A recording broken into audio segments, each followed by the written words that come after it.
Hello students, welcome to class. आज की class में हम लोग जानेंगे क्लास 11 चैप्टर 9 फिजिक्स से अपने चैप्टर को मैकेनिकल प्रॉपर्टी ऑफ सॉलिड। तो आज का हमारा सबसे इंट्रोडक्शन का स्टार्टिंग होगी आज की क्लास में, जिसमें हम लोग जानेंगे अपने चैप्टर में इलास्टिसिटी क्या होती है, प्लास्टिसिटी क्या होती है, स्ट्रेस क्या है और स्ट्रेन क्या है। तो चलिए स्टार्ट करते हैं आज की क्लास को।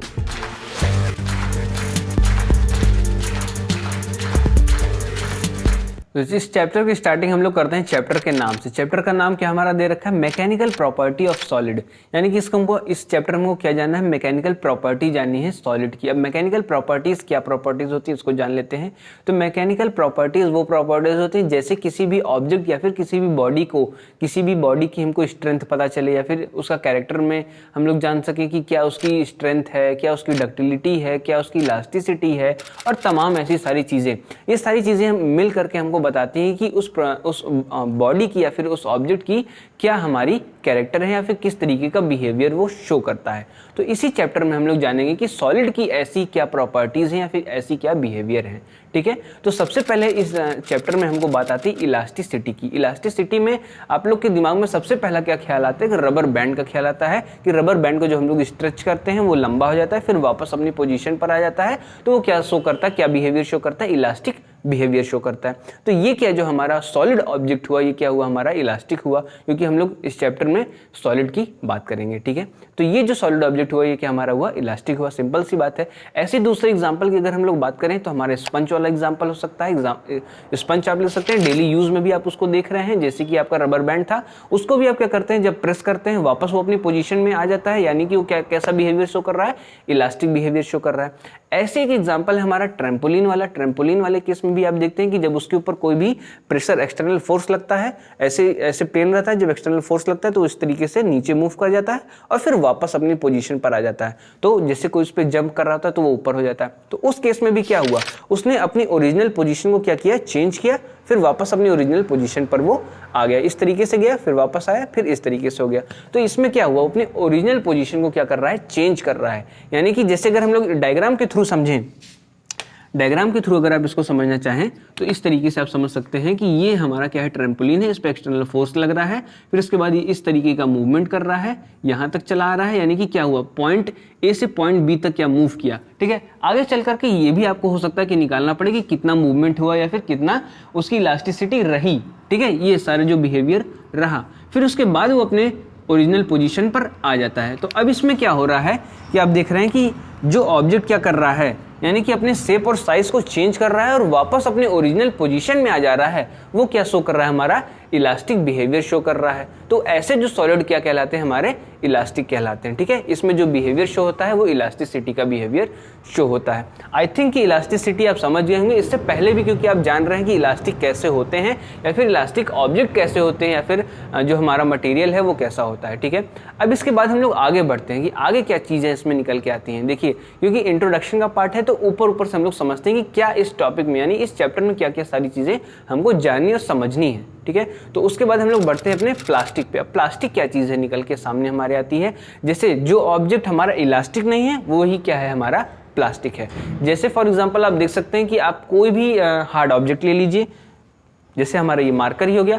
अब इस पे क्या करते हैं, आप एक्सटर्नल कोई भी फोर्स लगा रहे हैं, कोई भी प्रेशर लगा रहे हैं, तो ये किसी तरीके से कंप्रेस हो नहीं रहा है, किसी तरीके से दब नहीं रहा है। पर ये क्या होगा, अगर बहुत ज़्यादा इस पे आप फोर्स लगाएंगे, प्रेशर लगाएंगे, तो क्या हो जाएगा, टूट जाएगा, ब्रेक हो जाएगा। ठीक है, तो ये क्या हुआ, ये इलास्टिक नहीं हुआ।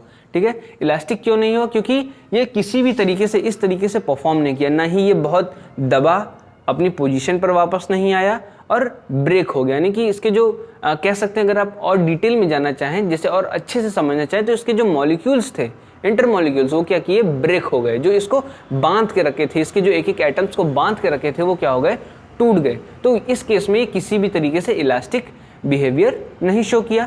तो ठीक है, इसको हम लोग क्या कहेंगे, इसको किस कैटेगरी में रखेंगे, इसको हम लोग रखेंगे प्लास्टिक की कैटेगरी में। इससे पहले प्लास्टिक आप क्या समझ रहे थे, जैसे कि पीवीसी हो गया, पॉलीथीन हो गया, इस तरीके की चीज़ें। पर इस चैप्टर में आपको समझना है कि इस तरीके के ऑब्जेक्ट को क्या कहेंगे, हम लोग प्लास्टिक कहेंगे। और जो स्ट्रेच हो जाए या फिर कंप्रेस हो जाए या फिर टेंजेंशियल फॉर्म करे, ये जो सारे अलग अलग मतलब प्रोसेसेस हैं, इसको भी हम लोग आगे समझेंगे। तो ऐसे जो बिहेवियर शो कर रहे हैं वो क्या कहला रहे हैं, हमारे इलास्टिक शो कहला रहे हैं, क्योंकि वो अपने ओरिजिनल पोजीशन से दूसरा पोजीशन पे जा रहे हैं, यानी कि पॉइंट ए से पॉइंट बी पे मूव कर रहे हैं और वापस फिर अपने ओरिजिनल पोजीशन पर आ जा रहे हैं, क्योंकि उसमें कोई ना कोई फोर्स लग रहा है। अब हम लोग बात कर लेते हैं कि फोर्स लग रहा है, कैसा फोर्स लग रहा है। अब जैसे कि आपने अपने रबर बैंड को या फिर अपने बॉलिंग बैंड को या फिर कह सकते हैं ट्रैम्पोलिन पर जो भी फोर्स लगाया, एक्सटर्नल फोर्स लगाया, वो जो फोर्स लग रहा है वो आपका डीफॉर्मिंग फोर्स लग रहा है। कैसे वो डीफॉर्मिंग फोर्स लग रहा है, जैसे आपने उसको स्ट्रेच किया, उसका फॉर्मेशन जो था, यानी कि जिसके ओरिजिनल जो पॉइंट थे उसको क्या किया आपने, चेंज कर दिया, उसको डीफॉर्म कर दिया, यानी कि जो उसका फॉर्मेशन था चेंज हो गया, तो वो क्या कहलाया हमारा डीफॉर्मिंग। अब इस डीफॉर्मिंग को ही, जो इसमें जो फोर्स लग रहा है, इसी को हम लोग क्या कहेंगे, डीफॉर्मिंग फोर्स कहेंगे। क्यों? क्योंकि आपने क्या किया, उसके ओरिजिनल शेप और साइज को चेंज कर दिया और इसमें जो फोर्स लगा, इसी फोर्स को हमने क्या कह दिया, डीफॉर्मिंग फोर्स। अब तो ये बात हो गई कि ये जो फोर्स लग रहा है इसको हम लोग क्या कह रहे हैं, डीफॉर्मिंग फोर्स कह रहे हैं। तो इसको भी आगे चल के आपको कैलकुलेट करना हो सकता है, आगे हम लोग जानेंगे किस तरीके से सारा प्रोसेस रहने वाला है। पर अब इसके बाद क्या चीज़ें निकल के आ रही हैं, क्योंकि आपने उसको स्ट्रेच तो कर दिया, अब वो वापस आ गया, तब तो आप जान पाएंगे ये इलास्टिक है। जब ये वापस आ गया तो जाहिर सी बात है कि इसमें भी कोई ना कोई फोर्स लग रहा है। ठीक है, यहाँ पे हम लोग जो बात की कि जैसे वापस आ गया ना, तो जो वापस आया इसको हम लोग क्या कहते हैं, रिस्टोरेशन।